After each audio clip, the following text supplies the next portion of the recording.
Untuk informasi lebih lengkap dan berita terkait, klik link di deskripsi. Jangan lupa subscribe channel kami di YouTube dan juga install aplikasi CNBC Indonesia di Google Play Store dan App Store untuk mengikuti perkembangan berita ekonomi dan bisnis terkini. Kondisi sekarang impor kita udah mencapai, konsumsi kita sudah mencapai sekitar mungkin 7 juta ton kalau nggak salah. Tapi impor kita sudah lebih dari 5 juta ton. Ya itulah kondisinya, karena memang di dalam negeri kita tidak bisa memproduksi lebih banyak. Karena apa? Karena kilangnya nggak nambah, karena produksi LPG itu satu dari kilang. Dua adalah dari pemisahan komponen-komponen LPG di lapangan-lapangan minyak dan lapangan gas. Dan kilangnya nggak nambah, produksi minyak dan gasnya menurun. Ya, itulah yang terjadi, dan komponen-komponen LPG di cadangan-cadangan migas kita yang ada itu jadi relatif lebih kecil juga. Jadi nggak sulit untuk meningkatkan dari produksi dalam negeri dari cadangan yang ada. Ya, itulah yang terjadi, Mas.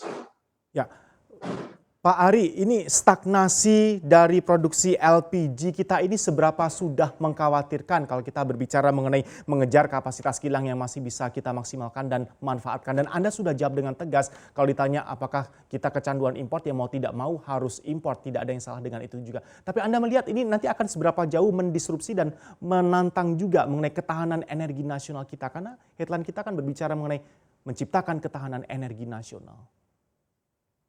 Kalau kita bicara ketahanan energi nasional, Mas, kita juga harus bicara mengenai sekuritas energi.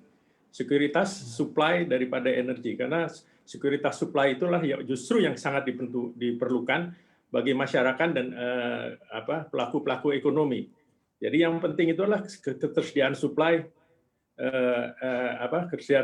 energi itu, ya, energi primer. Apakah itu energi fosil, apakah itu energi terbarukan dan sebagainya. Nah, kalau kita lihat, ya, pemakaian energi fosil kita masih tinggi, khususnya minyak dan gas. Dan memang kita nggak ada opsi, ya, karena kita selama ini ya mengandalkan pada itu. Ya, infrastruktur kita juga diandalkan khusus lebih ke arah konsumsi energi-energi yang cair. Nah, energi yang bersifat seperti LPG sebetulnya itu merupakan opsi yang baik. Ya, karena itu lebih ramah lingkungan, karena baik LPG maupun gas bumi itu merupakan energi fosil yang paling bersih. Ya. Dan sebenarnya kalau kita katakan mengkhawatirkan, ya mau gimana lagi? Kita mau ganti LPG dengan minyak tanah lagi, ya kita impor juga. Ya. Dan produksi migas kita kan stagnan. Jadi karena produksi migas kita yang stagnan ini yang menyebabkan impor ya makin tinggi, karena memang kita tidak bisa produksi di dalam negeri. Kalau kilang kita tingkatkan, betul, akan kita dapatkan produksi LPG tambahan. Tapi harus dipikirkan minyak mentahnya juga mesti impor. Nah itu, iya. Nah. Ya kan? Jadi memang kondisi impor ini udah kita nggak bisa hindari. Ya, jadi gimana kita untuk mensecure supply-nya itu? Kalau kita lihat, negara-negara semua juga begitu kok, Mas. Cina juga importir, Jepang importir, Korea importir, itu negara-negara industri maju semua. Eropa Barat semua importir.